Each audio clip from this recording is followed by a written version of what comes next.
man stands at the crossroads. Any ballistic missile which can carry a nuclear warhead on an intercontinental range can carry in its nose instead a few instruments on a trip to the moon. The choices between a new, undreamed-of horizon and universal destruction. Which shall it be? The space race began on October 4th, 1957, with the launching by the Soviets of the Sputnik satellite.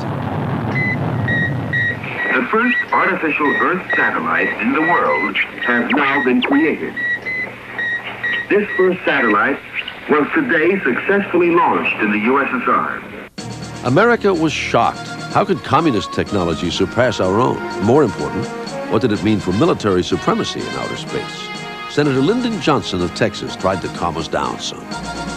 Well, the information we received does not lead us to any conclusions of helplessness or despair. We're lagging in both the satellite and missile field. But there's no reason to believe that we cannot catch up if we have the will to win and if we just pitch in and get going. 1 month after Sputnik, the Soviets sent the first living being, a dog named Laika, up into space. America tried to launch a satellite before very long, but the launch was not a spectacular success. Red and white checkered gantry tower has now been pulled aside and brought back a distance of perhaps 200 yards to completely expose the three-stage rocket to view. Here she goes, flames shooting out from under the bottom of it. And a huge ball of fire rising up perhaps 100 feet. The Soviets expressed their sympathy. Thanks, we said, and went back to work, doing the testing that was needed to be done in order to send a man into space.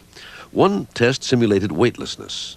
It was observed by Walter Cronkite. This is Walter Cronkite reporting from the cabin of a C-131 over Wright-Patterson Air Force Base, Dayton, Ohio.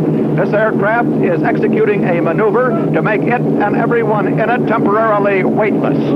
What are the hazards and what are our scientists doing to ensure man's survival in the hostile environment of outer space? One way to ensure that survival was to send up animals first. Mice, then monkeys, then a robot would precede man into space. The early flights with animals and robots were successful.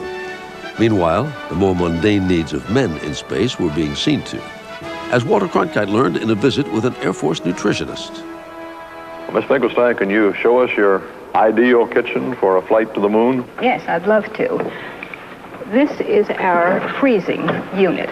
Here we have bread and butter sandwiches, and we also have fruit in cans. Well, now, what are these containers? They're obviously special, but what is the special function of them? Why do they look like this? They look like this so that a man will be able to eat in 0G, or in a state of weightlessness. May I try it? Certainly. Thank you. Is it loaded? Yes, it is. Just like this one. Right. Roast beef. In 1958, the National Aeronautics and Space Administration was established. Of 508 candidates, 7 men were chosen to be the astronauts of Project Mercury, the first step toward landing man on the moon. These test pilots were the space-age equivalents of World War I's aces, and America promptly fell in love with them and eagerly followed every minute of their training.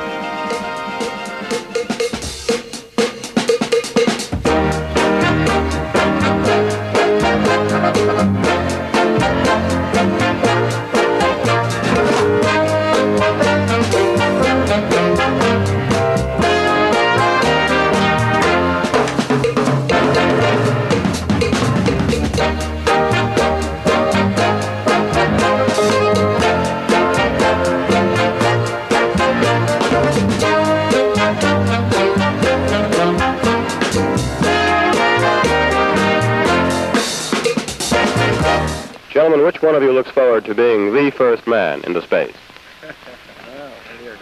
But the first man into space was not an American.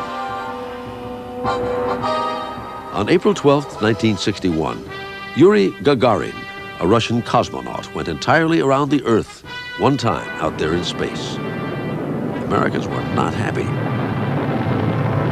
We don't want find the hammer and sickle flag standing up on one of the peaks of the moon. We want it to be the Star-Spangled Banner. Within 1 month of Gagarin's flight, on May 5th, 1961, a day that few Americans will ever forget, NASA crews readied astronaut Alan Shepard for the flight of Freedom 7. It was perfect. For those who were keeping score, and everybody was keeping score, America was finally on the scoreboard. Okay, Freedom 7. On the periscope. What a beautiful view. Cloud cover over in Florida. 3 to 4 tenths near the eastern coast. Obscure is up through Hatteras. On a tour of America's rocket facilities, President Kennedy told the nation what our goal had to be. It was time, literally, to shoot for the moon. But why, some say, the moon? Why choose this as our goal? And they may well ask, why climb the highest mountain? Why, 35 years ago, fly the Atlantic? We choose to go to the moon in this decade and do the other things, not because they are easy, but because they are hard.